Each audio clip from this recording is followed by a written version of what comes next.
Magandang araw, tuyo gourmet naman ang ating susubukan lutuin ngayon.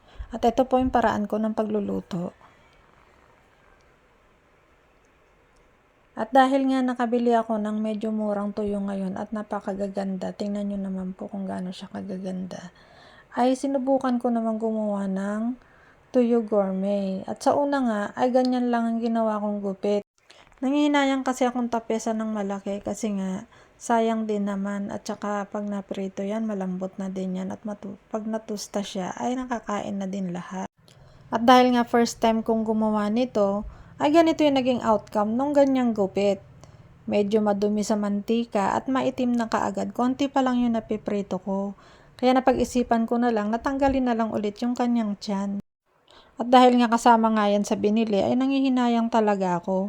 Pero maganda naman yung naging outcome niya. Dahil yung mantika na pinagprituhan sa kanya ay hindi na ganon kadusing at hindi na ganon kalabo. Naalala ko nung maliliit pa kami, talagang tipid na tipid kami sa pagkain dahil nga marami kami magkakapatid, ay kailangan namin kahit natuyo ay tipirin. At kita nyo naman po, ganyan yung naging outcome niya. Maganda pa rin yung mantika niya. Pagkatapos nga maprito ay ganito na yung naging itsura niya. Isa pa nga pala sa rason kung bakit hindi ko talaga tinanggal muna yung buntot ay para mahawakan ko siya habang kinakaliskisan ko siya.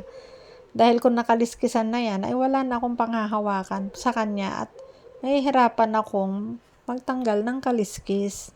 At yan, nakikita nyo nga po, ang linis na niya. Pagkatapos natin linisan at kaliskisan ng mga tuyo, ay magpainit na tayo ng mantika. Ilagay na rin natin dito yung pamintang buo at laurel. Opo, pamintang buo at laurel muna kasi mas maganda siya para lumabas talaga yung lasa ng paminta at laurel. Tsaka ako naman isinunod na tostahin yung bawang. At sabay ko na nga rin palang inangat yan sa mantika kasi magigisa pa tayo ng kasunod na mga ricado. Ilagay ko na rin dito yung carrots para maluto.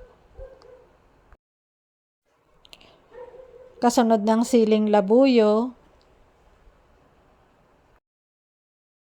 ng 2 kutsarang asukal. Naglagay din ako dito ng konting MSG, paprika.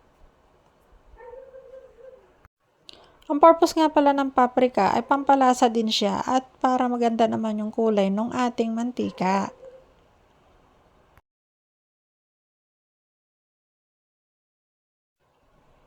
At ang pinakahuli nga ay ang 2 kutsarang suka. At ito nga pala yung natanggal natin na sobra sa mga tuyo, yung ulo at yung tiyan niya. Umabot din po ito ng halos kulang 1 kilo kaya nakakapanghinayang talaga. Pag pinirito mo kasi ang tuyo at tinusta mo ay pati tinik at pati yung ulo niya ay nakakain. At yan nga po ay piniplating na natin. Depende na po sa inyo kung paano nyo ipiplate. At kung umabot nga po kayo sa puntong ito, ay paki-like, share, and subscribe naman po sa ating YouTube channel. Maraming salamat po. Salamat po sa panonood. Bye-bye!